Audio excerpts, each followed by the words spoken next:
Someone once said the BBC is there to make hits. Everybody else is there to play them, says BBC Radio Director Bob Shannon, who runs operations for the United Kingdom's two most popular stations, Top 40 Network Radio 1 and Adult Contemporary Radio 2. "I don't think that has ever been more important than it is today."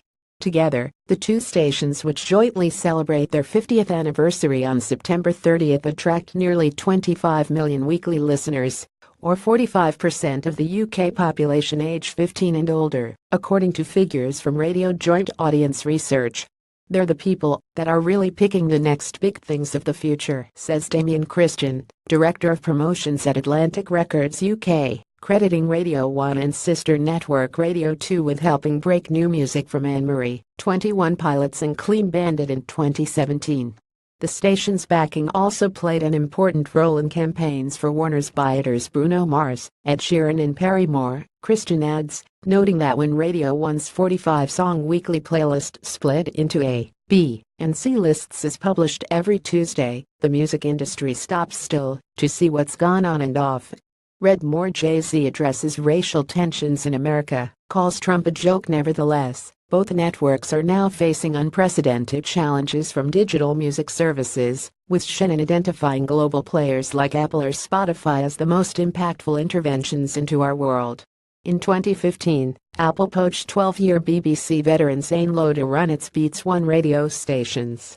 In response, Radio 1 has upped its digital presence with Spotify playlists and performances from its live lounge, which hosted Jay's on September 22, and has welcomed the likes of Taylor Swift, Adele, and Coldplay in the past. Posted to its YouTube channel and its 4.7 million subscribers. Those videos also make their way to Radio 1's Facebook page, where they average 80 million monthly views, while the company maintains a combined social media reach of 9.2 million people, according to the BBC. "We have been able to raise the bar by thinking bigger and connecting with audiences in digital spaces in a way that a linear radio station simply cannot," adds Shannon. The growth in digital music services also brings its own rewards, he says, pointing to the increasingly vital curatorial role that tastemaker specialist DJs like Annie Mac and Hull Stevens on Radio 1 and Joe Wiley on Radio 2 have cultivated by introducing new artists to mainstream audiences. The more ways that people have to consume music, the more important somewhere like Radio 1 becomes as a trusted guide that people can turn to, Shannon says. Read more. Foo Fighters cover AC/DC's Let There Be Rock, and BBC's Live Lounge is a curator of what's new and good across all genres of music. Radio 1 is unparalleled in the whole world, says Mumford Sons manager Adam Tudhep, who credits the station with providing an early launch pad for the band's domestic and then international ascent.